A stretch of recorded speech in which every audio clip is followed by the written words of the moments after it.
कैसे हैं दोस्तों? आज मैं आपके लिए एक बहुत ही डराने वाली, सस्पेंस से भरी और ऑलमोस्ट अनबिलीवेबल कहानी लेकर आया हूं। आज की स्टोरी कराची के एक टैक्सी ड्राइवर आसिफ की है, जो हर रात शहर की सुनसान रोड्स पर सवारियां उठाता था। उसने हर तरह के लोग देखे थे, शराबी, मुसाफिर, रात भर जागने वाले ऑफिस वर्कर्स।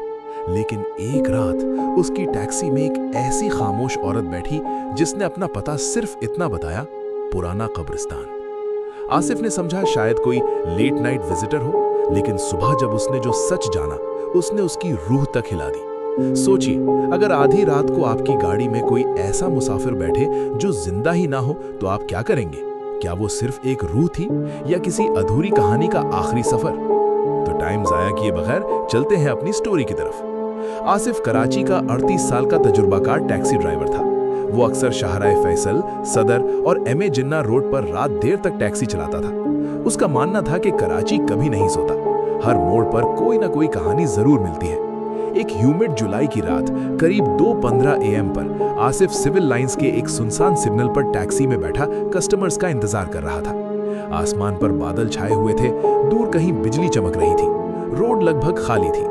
अचानक उसने रियर व्यू मिरर में देखा, सफेद शलवार कमीज और काली चादर में लिपटी एक औरत फुटपाथ पर खड़ी थी। ना उसने हाथ दिया, ना आवाज लगाई, बस सीधा टैक्सी की तरफ देख रही थी। आसिफ के दिल में अजीब सी बेचैनी हुई, लेकिन रोजगार के लिए उसने गाड़ी आगे बढ़ाई। जैसे ही टैक्सी उसके पास रुकी, औरत ने धीरे से पिछला दरवाजा खोला और बिना कुछ कहे अंदर बैठ गई। टैक्सी के अंदर का टेम्परेचर एकदम ठंडा हो गया, जैसे किसी ने एसी को फुल कर दिया हो। आसिफ ने रियर व्यू मिरर में उसका चेहरा देखना चाहा, लेकिन काली चादर की वजह से सिर्फ उसकी सफेद उंगलियां नजर आ रही थीं। आसिफ ने नॉर्मल टोन में पूछा, बाजी कहां जाना है? कुछ सेकंड्स तक खामोशी रही, फिर उस औरत ने बहुत धीमी, सर्द और उदास आवाज में कहा, पुराना कब्रिस्तान। आसिफ के हाथ स्टीयरिंग पर हल्के से कांप गए। कराची में पुराना कब्रिस्तान शहर के एक सुनसान हिस्से में था। वहां लोग दिन में भी कम ही जाते थे, लेकिन उसने कुछ नहीं कहा। टैक्सी धीरे धीरे अंधेरी रोड्स पर चलने लगी।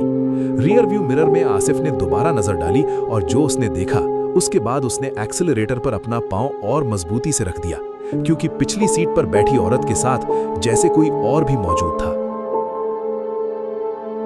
आसिफ का दिल जोर जोर से धड़कने लगा। उसने रियर व्यू मिरर में दोबारा देखा।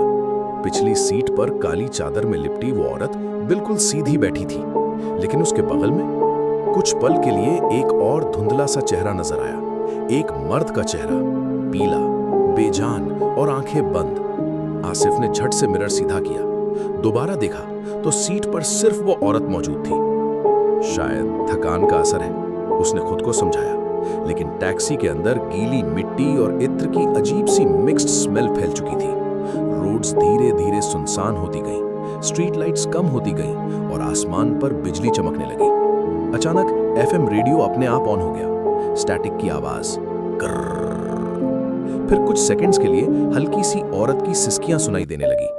आसिफ ने घबराकर रेडियो बंद कर दिया। उसने रियर व्यू मिरर में देखा, औरत अब भी खामोश थी, बस उसके हाथ में एक पुरानी सी तस्वीर थी।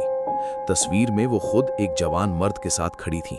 दोनों मुस्कुरा रहे थे, लेकिन फोटो के कोने जले हुए थे। आसिफ ने हिम्मत करके पूछा, बाजी आप ठीक हैं? औरत ने धीमी आवाज में कहा, हम दोनों वापस जा रहे हैं। आसिफ के जिस्म में सर्दी की लहर दौड़ गई। हम दोनों? औरत ने कोई जवाब नहीं दिया। कुछ देर बाद टैक्सी पुराने कब्रिस्तान के जंग आलूद गेट के सामने रुक गई। रात के करीब 3 बजे थे। हवा में पत्ते सरसरा रहे थे। दूर कहीं से कुत्ते के भौंकने की आवाज आ रही थी। आसिफ ने मीटर बंद किया। बाजी पहुंच गए। औरत ने धीरे से अपना हाथ आगे बढ़ाया। उसकी उंगलियां बर्फ की तरह ठंडी थी। उसने आसिफ के हाथ में एक पुराना 100 रुपए का नोट रखा। नोट गीला था, जैसे अभी मिट्टी से निकाला गया हो। औरत टैक्सी से उतर गई। आसिफ ने सीट पर नजर डाली। वहां गीली मिट्टी के निशान रह गए थे। वो औरत कब्रिस्तान के अंदर चलने लगी। आसिफ ने सोचा कि वो गेट के बाहर से ही उसे जाते हुए देख लेगा, लेकिन सिर्फ कुछ कदम चलने के बाद वो धुंध के अंदर गायब हो गई, जैसे वहां कभी थी ही नहीं। आसिफ का गला सूख गया, लेकिन असली खौफ अभी बाकी था, क्योंकि जब उसने हाथ में पकड़ा हुआ नोट देखा तो उस पर लिखी। आसिफ के हाथ कांपने लगे। उसने नोट को स्ट्रीट लाइट के नीचे लाकर देखा। ये पुराना 100 रुपए का नोट था। उस पर लिखा हुआ सीरियल नंबर आधा मिटा हुआ था, लेकिन सबसे ज्यादा हैरत की बात यह थी कि नोट के साथ एक छोटा सा न्यूज़पेपर का टुकड़ा चिपका हुआ था। उस पर हेडलाइन लिखी थी, नौजवान जोड़ा कार एक्सीडेंट में हलाक, 2004। नीचे 2 तस्वीरें थीं, एक जवान मर्द और एक वही औरत जो अभी-अभी उसकी टैक्सी में बैठी थी। आसिफ के हाथ से नोट लगभग गिर गया। उसने फौरन टैक्सी का दरवाजा लॉक किया और इंजन स्टार्ट करने लगा, लेकिन गाड़ी स्टार्ट नहीं हुई। इग्निशन सिर्फ क्लिक क्लिक की आवाज कर रहा था, क्लिक क्लिक क्लिक।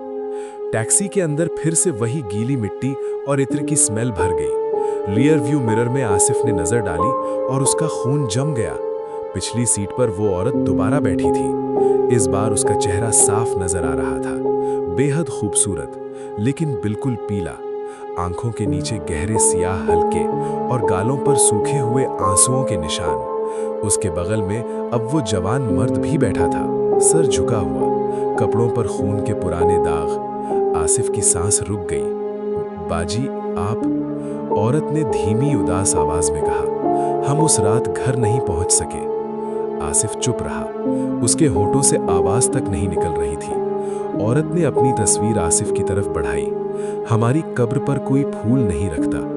टैक्सी के स्पीकर्स अपने आप ऑन हो गए। स्टैटिक के दरमियान एक मर्द की हल्की सी आवाज सुनाई दी, एक बार हमें याद कर दो। आसिफ की आंखों में आंसू आ गए।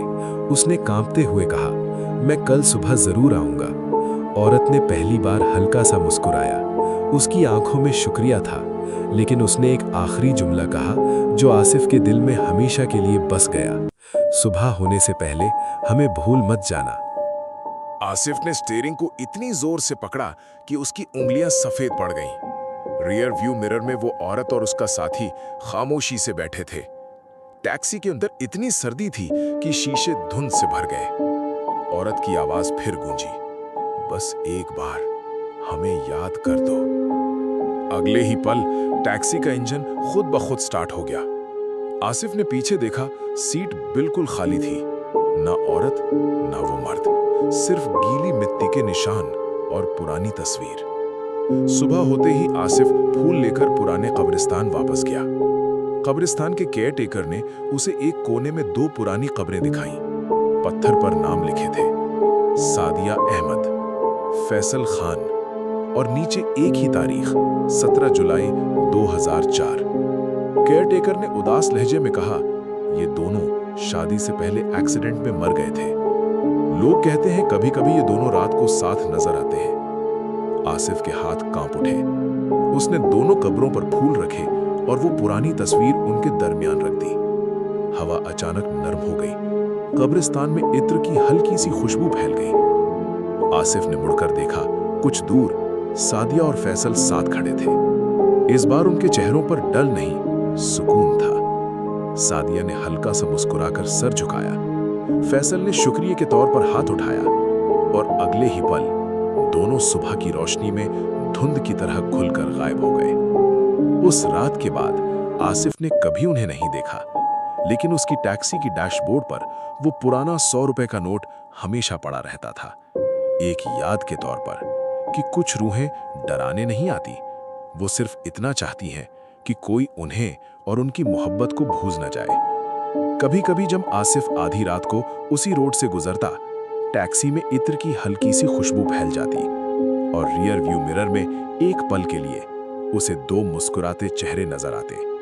फिर सब कुछ नॉर्मल हो जाता। हमें इस स्टोरी से ये सबक मिलता है कि सच्ची मोहब्बत मौत के बाद भी खत्म नहीं होती। कुछ रूहें सिर्फ अपनी याद को जिंदा रखना चाहती हैं। कहानी अच्छी लगी हो तो कमेंट्स में बताएं। मजीद अच्छी हॉरर, सस्पेंस और सुपरनैचुरल स्टोरीज के लिए मेरे चैनल मिडनाइट वॉल्ट को सब्सक्राइब करें, लाइक और शेयर भी करें। जल्द ही हाजिर होते हैं आपके साथ नेक्स्ट वीडियो में एक नई और ज्यादा खौफनाक कहानी के साथ।